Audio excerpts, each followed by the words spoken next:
নমস্কার বন্ধুরা, ন্যান্সি কিচেনে আরেকটা নতুন রেসিপি নিয়ে চলে আসলাম। শীতকাল যেহেতু পালং শাকের সিজন, ডালের বড়ির সিজন, তো আজকে বড়ি পালং করব। তোমরা দেখো কেমন হয়েছে। প্রথমে আমি বড়িগুলোকে সুন্দর করে ভেজে নেব। তো বড়ি ভেজে নিয়ে তারপর আমি বেগুনগুলোকে ভেজে নেব। ডুমো করে রাখা বেগুন, যে কোনো বেগুন নিতে পারেন। আমি বেগুনগুলোকে একটু হলুদ দিয়ে নুন দিয়ে ভালো করে ভেজে নেব।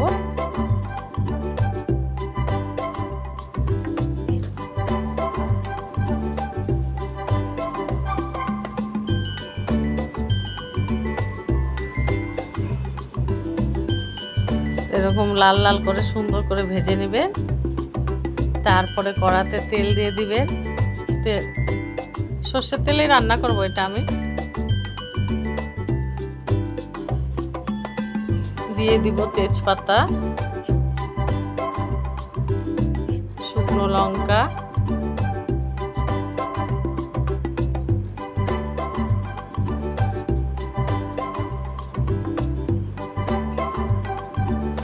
আর দিয়ে দিব পাঁচফোড়ন।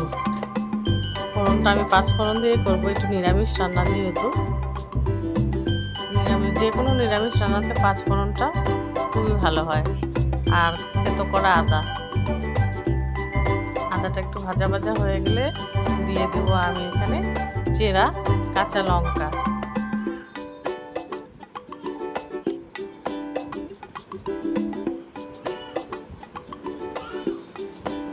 চেরা কাঁচা লঙ্কা দিয়ে দিলাম, একটু নেড়ে চেড়ে নেব।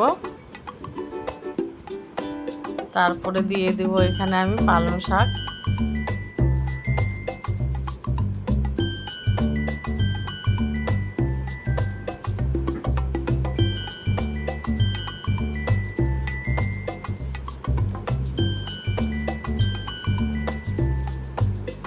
হলুদ গুঁড়ো আর পরিমাণ মতো লবণ দিয়ে দিব। দিয়ে ভালো করে নেড়ে চেড়ে মিশিয়ে নেব।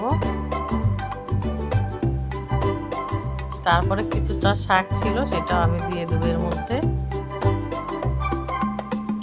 তারপরে একটু ঢেকে দেব।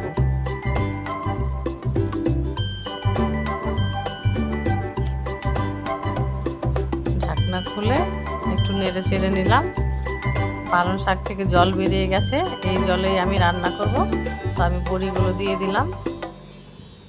বড়িগুলো দিয়ে একটু নাড়াচাড়া করে নিলাম, সুন্দর করে মিশিয়ে।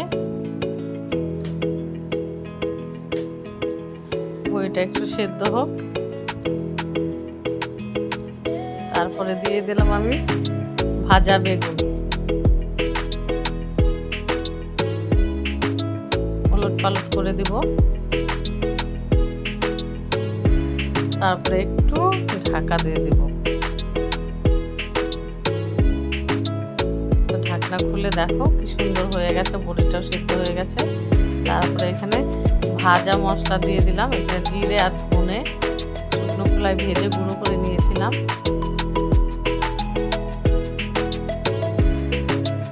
তো আমার এখন একদম রেডি। তো গ্যাস অফ করে দিলাম। আর দেখুন কি সুন্দর হয়ে গেছে বড়ি পালং। এরকম করে করে দেখবেন, গরম ভাতের সাথে একদম জমে যাবে। কেমন হয়েছে লাইক কমেন্ট করবেন।